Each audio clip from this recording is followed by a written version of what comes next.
독고탁은 LX 호텔 페스타 서빙주에 선정되지 못해 화를 참을 수 없었습니다. 그 분노는 고스란히 독수리 술도가로 향하고 있었습니다. 독고탁은 비서에게 은밀하게 지시했습니다. 독수리 술도가의 가장 약한 부분이 뭔지 찾아와. 돈이든 사람이든 가장 치명적인 타격을 줄 수 있는 게 뭔지 기필코 찾아내란 말이야. 비서는 술도가 근처에 사람을 붙여 감시하기 시작했습니다. 몇 날 며칠을 들여다보던 중 이상한 광경이 포착되었습니다. 검은 SUV를 타고 오는 한 남자가 술도가를 자주 들락거리고 있었습니다. 처음에는 납품거래처 담당자인 줄 알았습니다. 그런데 이상하게도 그 남자가 술도가에 들어가 저녁 시간까지 머무르고 있었습니다. 심지어 어느 날은 공주실과 다정하게 대화를 나누며 함께 동네 카페에서 나오는 모습까지 포착되었습니다. 공주실에게 선물을 주는 장면도 잡혔는데 명품 구두를 선물하는 것 같았습니다. 이거 뭔가 수상한데? 신라주조 비서가 보낸 사람이 사진을 보내왔습니다. 비서는 독고탁에게 보고하며 회장님, 이 남자가 박상남이라는 사람입니다. 골프 강사인데 술도가를 자주 드나드는 모양입니다. 독고탁은 그 사람이 뭐 어쨌다고. 독고탁은 평소 그렇듯 짜증을 내며 말했습니다. 이 사람이 독수리 술도가 자주 드나들고 있다는데요. 마 대표 친정엄마가 새로운 사윗감으로 점 찍은 눈치입니다. 그래. 그럼 저 남자와 마광숙을 엮어 소문을 내면 되겠네. 소문이 곧 사실이 되겠구만. 독고탁은 만족스러운 듯이 음흉한 웃음을 지으며 일어섰습니다. 기자들한테 흘리는 건 시기상조고 일단 그 동네 사람들에게 소문을 내주는 것부터 시작해보라고 해. 비서는 즉시 신라주조를 감시하고 있는 직원에게 지시했습니다. 네, 알겠습니다. 은밀하게 소문을 내겠습니다. 며칠 뒤 독수리 술도가가 있는 마을 어귀의 시장과 상점가에서 광숙에 대한 안 좋은 소문이 돌기 시작했습니다. 술도가 그 집 말이야. 과부된 지도 얼마 안 돼서 벌써 남자가 있나 봐. 술도가 차지하더니 벌써 남자를 들여? 그 집에서 저녁 늦게까지 있다 가곤 한대. 그런데 친정엄마가 사윗감으로 눈여겨본다더라. 진짜야? 겉으로는 술도가 지킨다고 하면서 속으론 할 거 다 하네. 동네 사람들의 말은 꼬리에 꼬리를 물었고 남의 말하기 좋아하는 사람들의 구설수에 오르내리기 시작했습니다. 광숙은 처음엔 대수롭지 않게 넘겼습니다. 그러나 시간이 갈수록 술도가 직원들 사이에서도 분위기가 이상해졌습니다. 고자동 공장장이 조심스럽게 다가와 물었습니다. 마 사장, 그 수염난 남자. 그 사람이랑 사귀는 건 아니죠? 미순이네 편의점 갔더니 요즘 동네에서 그런 소문이 있다고 물어봐서 알았어요. 그제야 광숙은 사태의 심각성을 느꼈습니다. 공주실에게 확인하니 며칠 전에도 박상남이랑 카페도 가었고 선물을 받았다고 했습니다. 공주실은 오히려 무심히 말했습니다. 그런 인물 보기 힘들다. 사윗감으로 더할 나위 없지? 엄마가 그러니까 사람들한테 이상한 소문이 난 거예요. 제발 박상남 씨 만나지도 말고 술도가에도 오지 못하게 해요. 광숙은 단호하게 말하며 박상남에게 전화를 걸었습니다. 박상남 씨, 부탁인데요. 다시는 오지 마세요. 동네에 이상한 소문이 돌고 있어요. 저희 집은 독수리 술도가라는 회사입니다. 계속 찾아오시면 우리 술도가에도 큰 문제가 생길 것 같습니다. 상남은 한동안 침묵하다가 조용히 말했습니다. 알겠습니다. 그런 문제까지는 생각 못했네요. 죄송하게 됐습니다. 제가 말씀드린 적 있는데요. 직원들 눈도 그렇고 동네 사람들 보기 민망하니 집에 그만 찾아와 달라고 했잖아요. 이렇게까지 말씀드렸는데도 찾아오시면 저도 가만히 있지 않겠습니다. 하지만 소문은 멈추지 않았습니다. 누군가 계속 부추기고 있다는 느낌이 들었습니다. 이미 소문은 LX 호텔 내부에도 전해지고 있었습니다. 그러나 한동석은 과거 꽃뱀 소문에 휘둘려 마광숙을 오해했던 기억이 떠올랐습니다. 그리고 광숙의 시동생 오광수를 통해 광숙의 진실된 실체를 알게 되었기 때문에 오해할 여지가 없었습니다. 한동석은 그동안 아내를 떠나보낸 이후 누구에게도 마음이 간 적이 없었습니다. 그런데 지금 광숙을 보고 있자니 어딘지 모르게 자신과 비슷하다는 생각이 들었습니다. 남편을 사랑하는 마음으로 술도가를 지키고 가족을 위해 묵묵히 버티고 있는 마광숙의 모습이 자신이 살아온 모습과 겹쳐 보였던 것이었습니다. 그래서 임원회의에서 단호하게 말했습니다. 요즘 세상에 다시 재혼을 하든 남자를 만나든 그게 사업하고 무슨 관계가 됩니까? 신경들 쓰지 마세요. 소문은 소문일 뿐입니다. 우리는 품질과 원칙으로 판단합니다. 술도가와의 계약엔 변동 없습니다. 한편 광숙은 동석에게 또 근거 없는 소문이 들어가서 오해를 받을까 은근히 걱정이 되었습니다. 도대체 멀리 있는 호텔까지 이런 소문이 왜 나는 거지? 이번에는 오해를 받기 전에 먼저 회장님에게 직접 알리는 것이 좋겠다고 생각했습니다.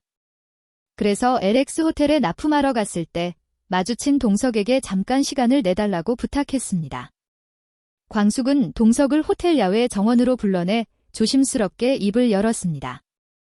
회장님, 혹시 요즘 저에 대한 이상한 소문 들으신 적 있으신가요? 한동석은 잠시 그녀를 바라보다가 고개를 끄덕였습니다. 들었습니다. 그런데 신경 쓰지는 않습니다. 그 대답에 안도하면서도 답답한 마음이 풀리지 않은 광숙은 조심스럽게 말을 이었습니다. 지난번 꽃뱀 얘기도 그렇고요.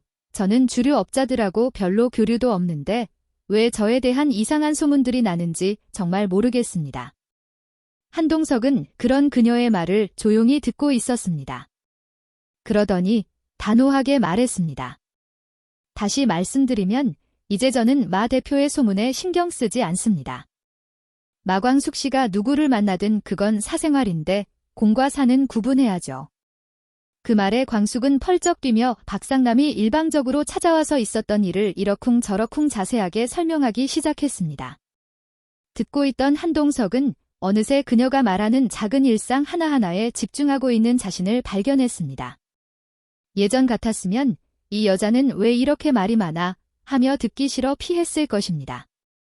하지만 이번에는 달랐습니다. 광숙의 떠드는 모습이 오히려 꽤나 귀여워 보였습니다. 그리고 떠들어대는 마광숙의 그 입술이 동동 떠서 또 보이는 것이었습니다. 지난번에도 그 입술 때문에 발을 헛디뎠는데 정신 차려야 돼. 이러면서 자신도 모르게 고개를 흔들었습니다. 그 모습을 본 광숙은 자기가 하는 말이 듣기 싫어서 고개를 흔드는 것으로 알아채고 아이고 내 정신 좀 봐. 회장님 붙들고 너무 떠들었네요. 죄송합니다. 겸연쩍게 웃으며 말했습니다.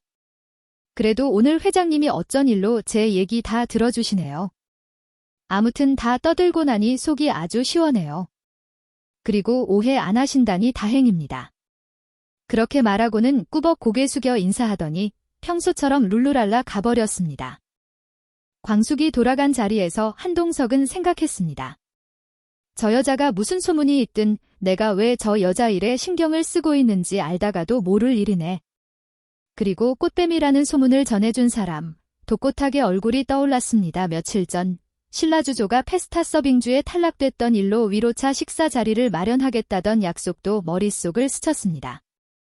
그는 독꽃학에게 연락을 취해 식사 날짜를 정했습니다. 며칠 뒤 한동석은 독꽃학과 마주 앉아 식사를 했습니다. 분위기는 부드러웠고 대화는 자연스럽게 흘러갔습니다. 한동석은 일부러 독수리 술도가 얘기를 슬쩍 꺼냈습니다. 그러자 독꽃학은 기다렸다는 듯 목소리를 낮추며 비밀스럽게 말했습니다. 거기가 술맛은 좀 좋을지 몰라도 대표라는 그 여자에 대해 떠도는 소문이 늘 안 좋아요. 들으셨나 모르겠지만 집안에는 그 대표가 남편 죽은 지 얼마 되지도 않았는데 벌써 남자를 집안에 들였다는 얘기가 돌더군요. 그 말을 들은 동석은 태연하게 고개를 끄덕였지만 속으로는 차가운 기운이 퍼졌습니다. 동석은 표정을 바꾸지 않은 채 차분하게 식사를 이어가며 대답했습니다.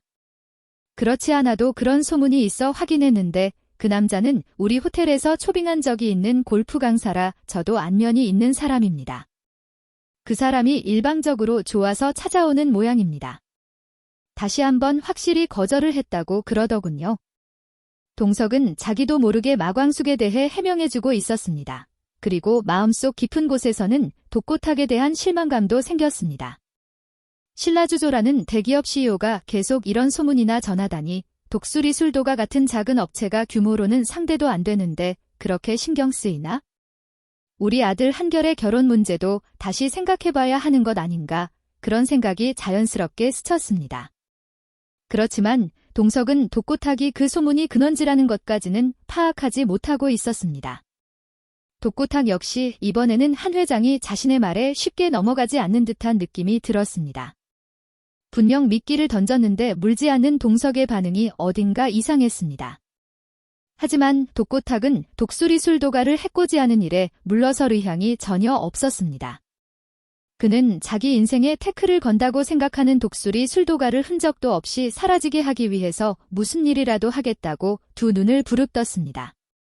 사별한 전철을 여전히 잊지 못하고 있지만 마광숙이 이상하게 계속 신경이 쓰이는 한동석. 언제쯤 마광숙과 핑크빛 길이로 이어질 수 있을까요? 여러분은 광숙이 한동석과 빨리 이루어지기를 바라시나요? 아니면 전 남편 오장수를 좀 더 오랫동안 기억해주기를 바라시나요? 여러분의 생각을 댓글로 알려주세요. 다음 스토리가 궁금하시다면 좋아요, 구독, 알림 설정 해주시면 좋겠습니다. 지금까지 저의 개인적인 뇌피셜로 본 방송과는 다를 수 있음을 알려드립니다. 계속해서 최고 시청률을 경신하고 있는 주말 드라마 독수리 오형제를 부탁해 방송 시간은 매주 토, 일요일 오후 8시입니다. 총 50부작으로 OTT 다시 보기는 웨이브에서도 볼 수 있습니다. 많이 시청해주세요. 드라마를 좋아하는 엄마, 드라마더였습니다. 감사합니다.